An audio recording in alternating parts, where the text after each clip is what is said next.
الحمد لله نحمده ونستعينه ونستغفره ونؤمن به ونتوكل عليه ونعوذ بالله من شرور أنفسنا ومن سيئات أعمالنا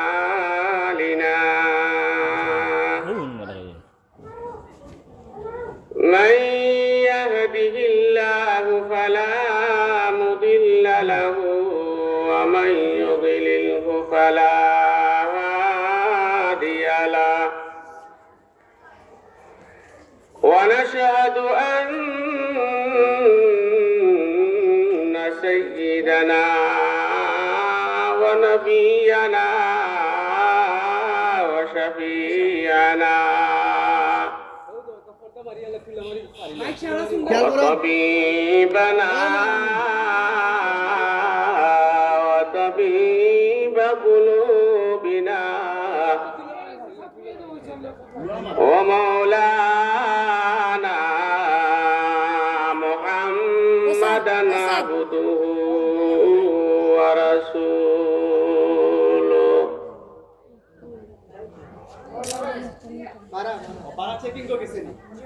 أما بعد فأعوذ بالله من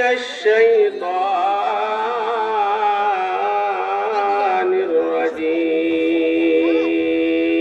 الرجيم بسم الله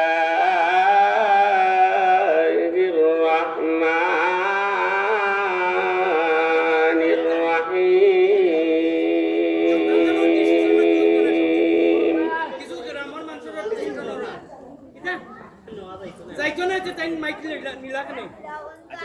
ألف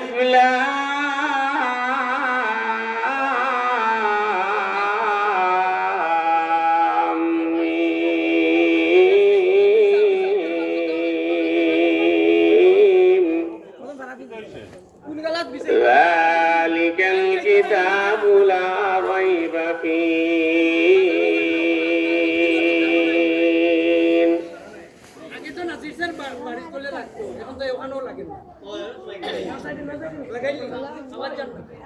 ذلك الكتاب لا ريب فيه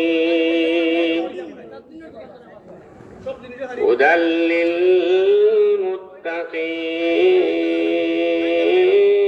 للمتقين الذين يؤمنون بالغيب ويقيمون الصلاة ومما رزقناهم ينفقون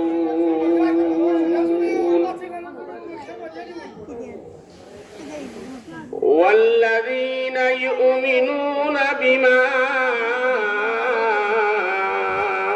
أنزل إليك وما أنزل من قبلك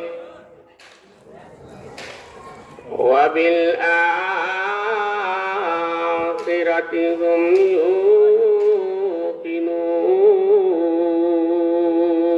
يوقنون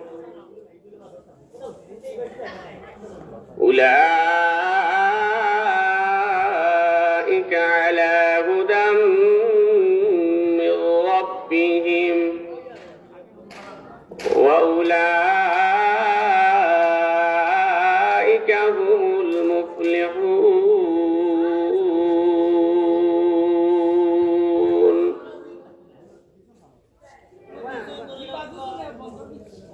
وقال رسول الله صلى الله عليه وسلم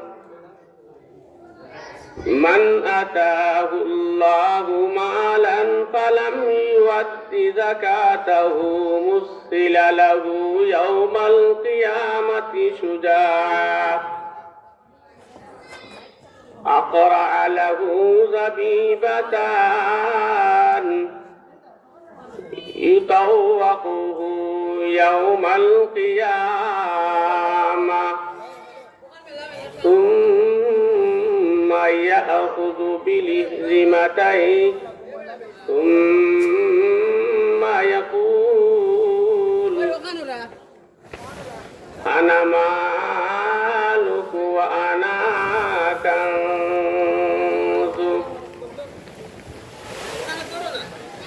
صلى الله على سيدنا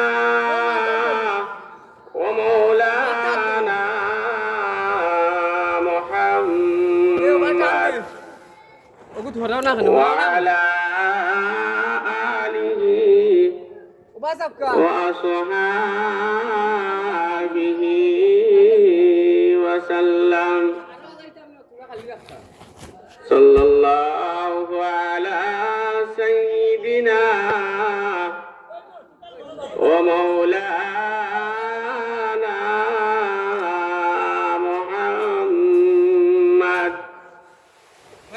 وعلى آله وأصحابه वसल्लम। हर किसी को दस्ते कुदरत ने बनाया वली, हर किसी को दस्ते कुदरत ने बनाया वली। ये नमूने मुख्तलिफ सुन्नत खुद के हालेने की ला इलाहा इल्लल्लाह, ला इलाहा इल्लल्लाह, ला इलाहा इल्लल्लाह मुहम्मदुर रसूलुल्लाह।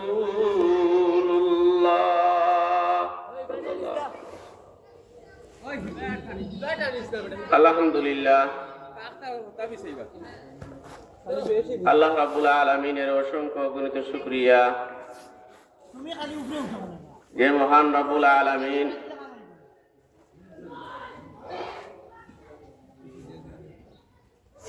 এই ফিতনা ফসাদের জামানায়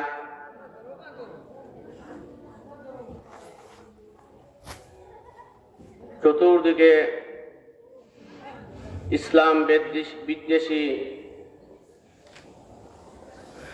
কিভাবে ইসলাম এবং মুসলমানকে কোণঠাসা করা যায়, এই চিন্তা এই চেতনা নিয়ে সব সময় কাজ করে যাচ্ছে।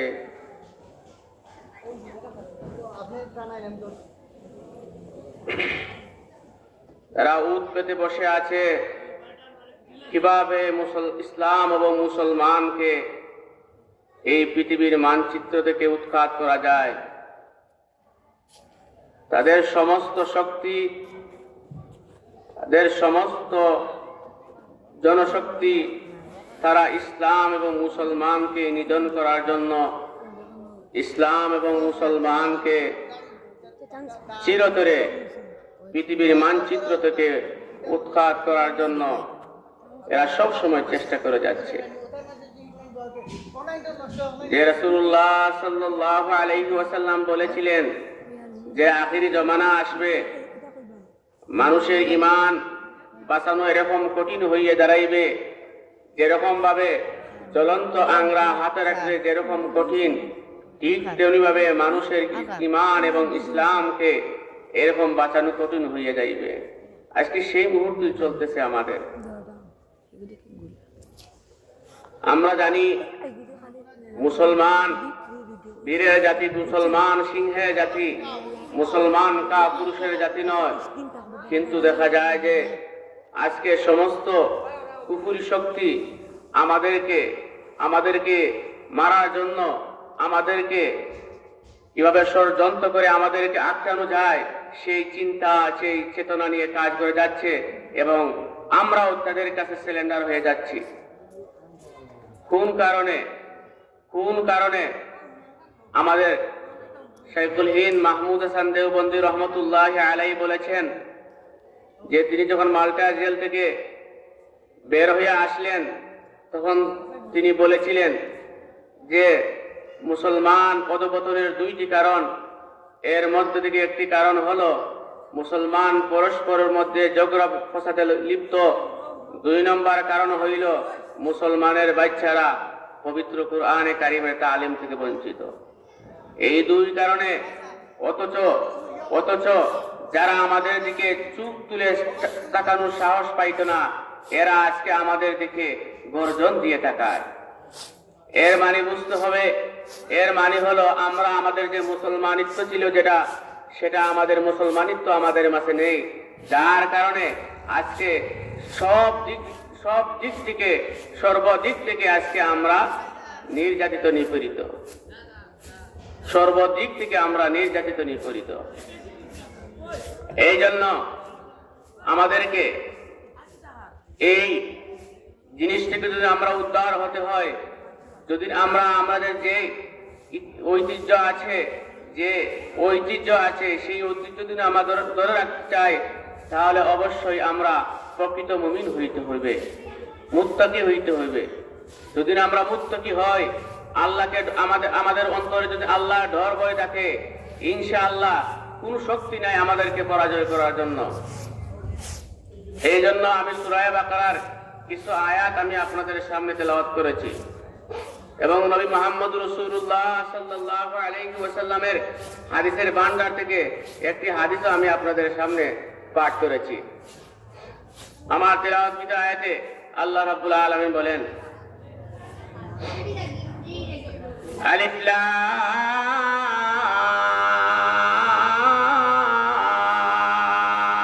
মিম।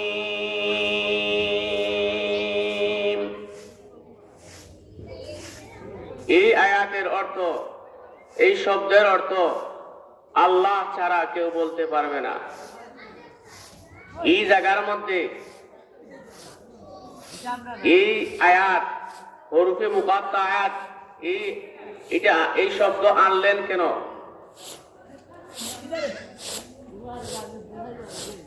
এই জায়গার মধ্যে এই শব্দ আনলেন এই জন্য তাফসিরে নাসাফির মধ্যে তিনি লিখেছেন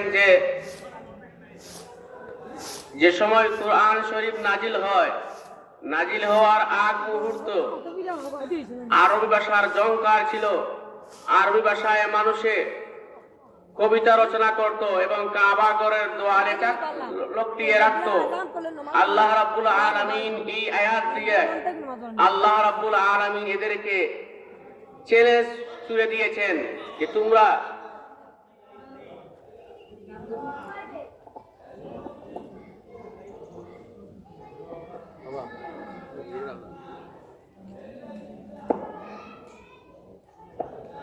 আল্লাহ রাব্বুল আলামিন চ্যালেঞ্জ দিয়েছেন যে তোমরা যেই আরবি ভাষা দিয়ে তোমরা এত বড় বড় কবিতা লেখো, দেখি তো পারো দেখি আমার মতো এরকম একটা সূরা নিয়ে আসতে। তারা এই 1450 বছর আগে আল্লাহ রাব্বুল আলামিন যে চ্যালেঞ্জ ছুড়ে দিয়েছেন, আজ পর্যন্ত কোন শক্তি নেই এই পবিত্র কুরআনে কারিমের চ্যালেঞ্জকে গ্রহণ করতে। এরপরে আল্লাহ রাব্বুল আলামিন বলেন, যালিকাল কিতাবু লা রাইবা ফীহি, এই কিতাব যার মধ্যে কোনো সন্দেহ নাই। ইনে যালিকা মারিফা, আল কিতাবু মারিফা। আরবি ভাষায় যদি একসাথে 2টি মারিফা আসে তাহলে তাখসিসের ফায়দা দেয়, নির্দিষ্টের ফায়দা দেয়। অর্থাৎ এইটাই একমাত্র কিতাব। আর পৃথিবীতে যদি সহি কোন গ্রন্থ থাকে একমাত্র পবিত্র কুরআনুল কারীম হলো সহিহ গ্রন্থ। আর যত কিতাব আছে এগুলো যদি আসমানি কিতাব আছে, তাওরাত, জবুর, ইনজিল এগুলো আছে, কিন্তু এগুলো বিকৃত হয়ে গিয়েছে। কিন্তু একমাত্র পবিত্র কুরআনুল কারীম হলো একমাত্র কিতাব। আমরা যদি কোনো কিতাব লিখি, তাহলে আমার লেখার পরে এটা বলি যে যদি কোনো অসতর্কতা অথবা অসাবধানতা বশত যদি কোনো ভুল হয়ে যায়, তাহলে আপনি আমাকে ইত্তেলা করবেন, জানাবেন। ইনশাআল্লাহ আমি পরবর্তী সংস্করণে আমি এটিকে শুদ্ধ করে দিব। কিন্তু মহান রব্বুল আলামিন এই পবিত্র কুরআনে কারীম নাযিল করিয়া আল্লাহ রাব্বুল আলামিন বলতেছেন, যালিকাল কিতাবু লা রাইবা ফীহি, এই কিতাব যার মধ্যে কোনো সন্দেহ নাই, এই পবিত্র কুরআনে কারীম। কিন্তু আজকে আমাদের অবস্থা এমন হয়ে গিয়েছে, আমরা পবিত্র কুরআনে কারীমের তালিম থেকে বঞ্চিত। আজকে আমাদের অবস্থা এমন হয়ে গিয়েছে, আজকে সকালবেলা মসজিদ খালি। আমাদের মুসলমানের বাচ্চা হওয়ার পরে আমরা সকালবেলা মসজিদে দেই না আমাদের ছেলে মেয়েদেরকে। আমরা মনে করতেছি যে আমরা তো অনেক বড় হয়ে গিয়েছি, কিসের জন্য আমাদের মসজিদে পড়তে হবে। কিন্তু এরকম নয়। এই পবিত্র কুরআন, যেই এই পবিত্র কুরআনকে ধরেছে সেই জীবনের সফলতা অর্জন করেছে। যেই কুরআন কারীমকে ছেড়ে দিয়েছে, তার জীবনের লাঞ্ছনা এবং অপমান তার জীবনে ডেকে নিজেই এনেছে। আমরা ছোটবেলা দেখতাম, ছোটবেলায় যে সময় বক্তব্য পড়ি, আমরা দেখতাম দল বেঁধে বেঁধে ছাত্ররা মসজিদে যাইত। কিন্তু আজকে দেখা যায় এই মসজিদ খালি, মক্তব খালি, ছেলে সন্তানদেরকে আমরা মসজিদে পাঠাই না। কিন্তু এটা ঠিক নয়। যদি আপনার জীবনে যদি সফলতা চান, তাহলে অবশ্যই পবিত্র কুরআনকে আপনাকে আঁকড়ে ধরতে হবে। যখন আপনি পবিত্র কুরআনকে ছেড়ে দিবেন, তখন আপনার প্রতিটা ধাপে ধাপে আপনি লাঞ্ছনা আর বঞ্চনা হবেন। এই জন্য আকুল আবেদন থাকবো আপনাদের যে আপনাদের ছেলে মেয়েদেরকে সকালবেলা মসজিদে পাঠাবেন।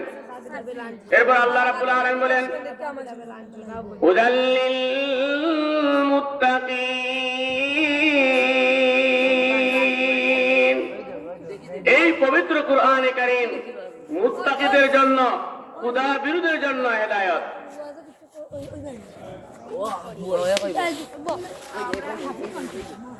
الذين يؤمنون بالغيب ويقيمون الصلاة ومما رزقناهم ينفقون।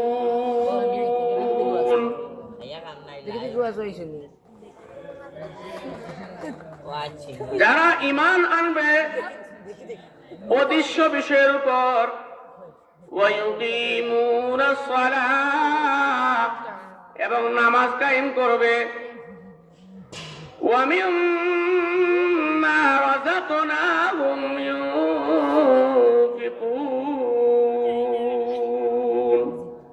এবং আল্লাহ রাব্বুল আলামিন যে রিজিক দিয়েছেন সেই রিজিক থেকে খরচ করবে। এই জায়গার মধ্যে আল্লাহ রাব্বুল আলামিনের মুত্তাকিদের গুণ বর্ণনা করতেছেন।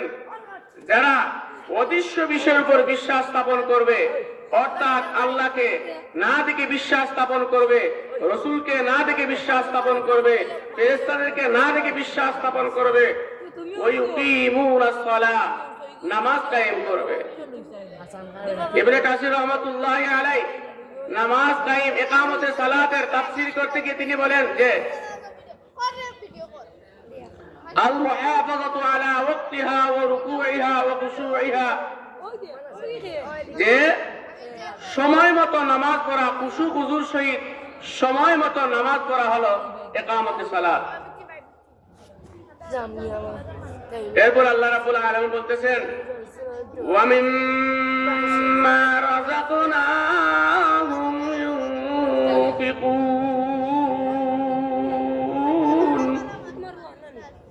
এবং আল্লাহ রাব্বুল আলামিন যে রিজিক দিয়েছেন, যে মাল দিয়েছেন, সেই মাল থেকে খরচ করবে।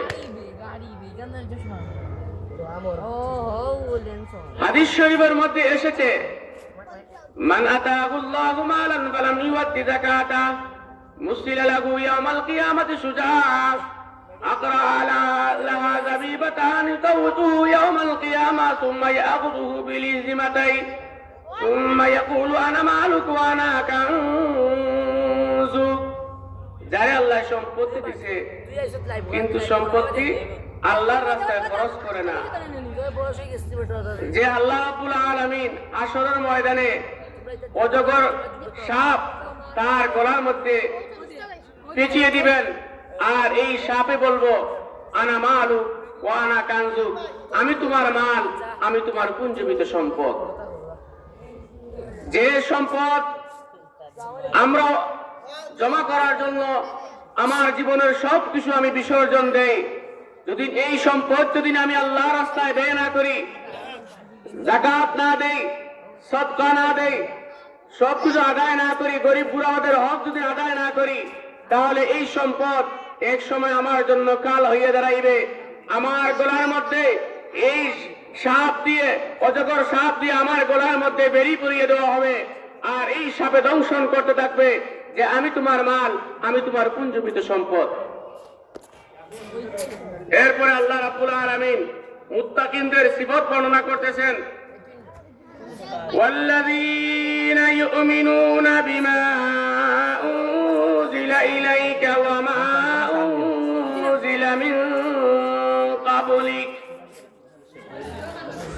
ওয়াল্লাযীনা ইউমিনুনা বিমা উনজিলা ইলাইক, আর যারা ঈমান আনবে যা আপনার প্রতি নাজিল করা হয়েছে তার উপর, ওয়ামা উনজিলা মিন ক্বাবলিক, এবং আপনার পূর্ববর্তী যে নবী ছিলেন আর পূর্ববর্তী নবীদের উপর যা নাজিল করা হয়েছে তার উপর ঈমান আনবে।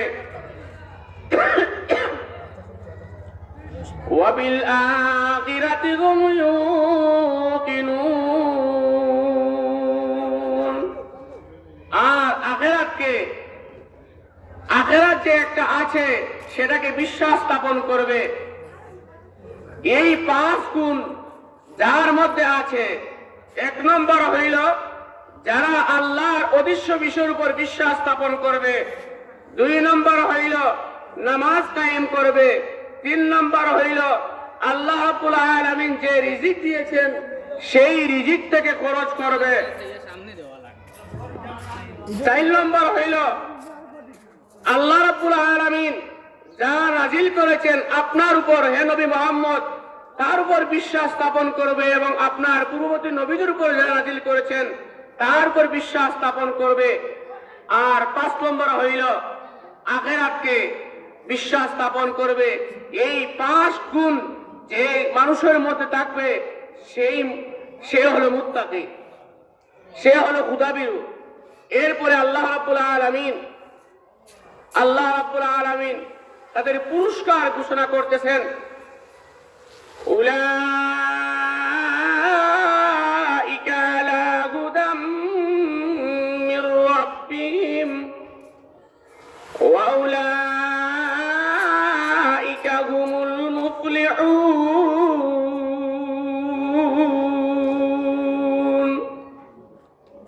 এরা তাদের প্রভুর পক্ষ থেকে হেদায়েতের উপর আছে, আর এরাই হলো সফল কাম।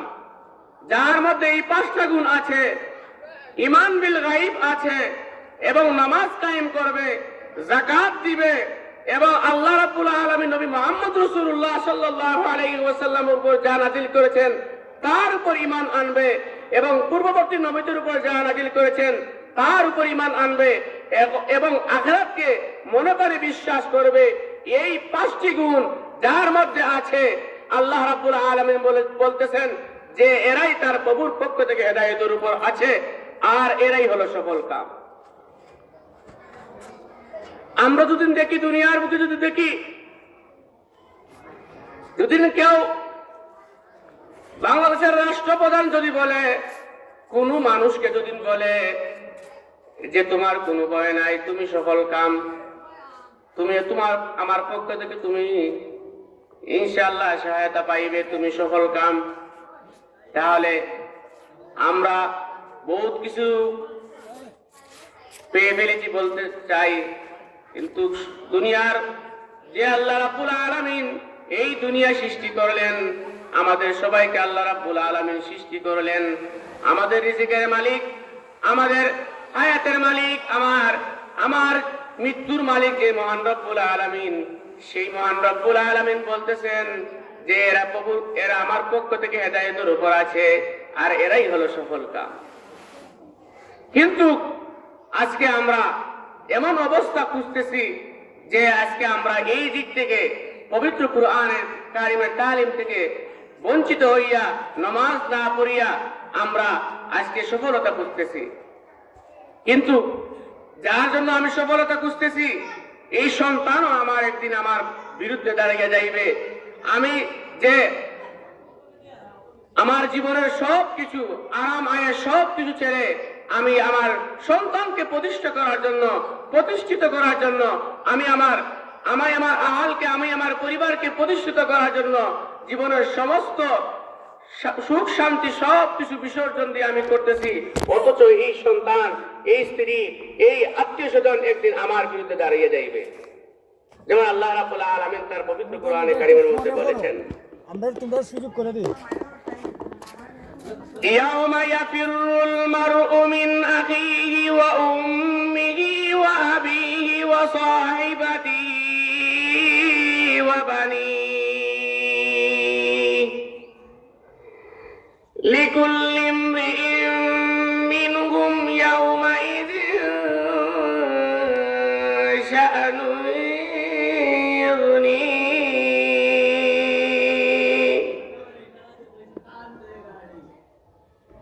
يوم يفر المرء من أخيه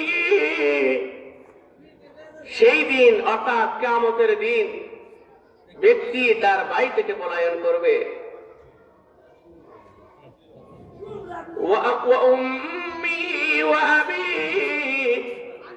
তার মা থেকে পলায়ন করবে, তার বাপ থেকে পলায়ন করবে,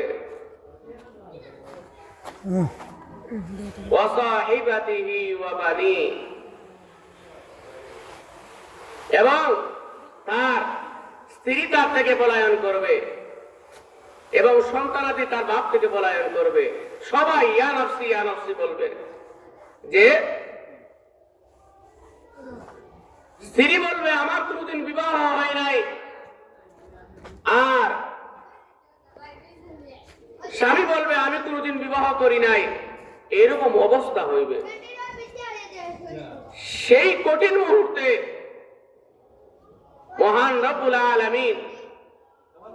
রব্বুল আলামিন তোমার যদি নেক আমল করে যেতে পারি, দুনিয়ার রং তামাশা এগুলো ছেড়ে যদি আমরা নেক আমল করতে পারি, ছেলে সন্তানদেরকে যদি আদব কাস্ত শিক্ষা দিতে পারি, ছেলে সন্তানদেরকে যদি, মেয়েদেরকে যদি আমরা দ্বীনি তালিম শিক্ষা দিতে পারি, তাহলে এই সন্তান কোনদিন আমার বিরুদ্ধে হাসরের ময়দানে দাঁড়াইবে না, না হলে এই সন্তান আমার জন্য একদিন কাল হয়ে দাঁড়াইবে।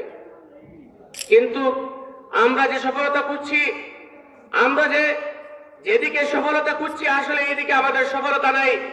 আমরা মনে করতেছি যে পবিত্র কুরআন কারিমগুলো কি এটা একটা শুভা মাত্র, কিছুদিন পড়লাম না পড়লে নাই, কিন্তু এরকম নয়।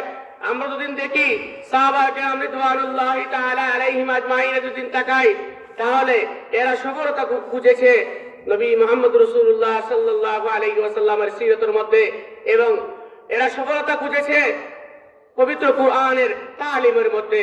কিন্তু আজকে যদি আমরা এই পবিত্র কুরআনের তালিম থেকে বঞ্চিত হয়ে যাই, তাহলে এই হাসরের ময়দানের সময় কেউ আমাদের পাশে দাঁড়াইবে না। আমার সন্তান, আমার মেয়ে, আমার আত্মীয় স্বজন কেউ আমার পক্ষে দাঁড়াইবে না। এই সময় আমার বিরুদ্ধে সবাই দাঁড়িয়ে যাইবে।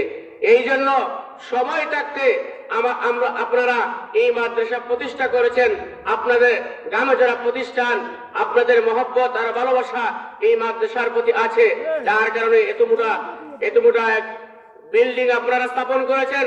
এই জন্য আপনাদের কাছে আকুল আবেদন থাকবে যে আপনারা এই সন্তান, এই সন্তানকে, এই ছেলে মেয়েদেরকে আপনারা মাদ্রাসায় পাঠাইয়ে দ্বীনি জরুরতে দিন শিক্ষা দেন।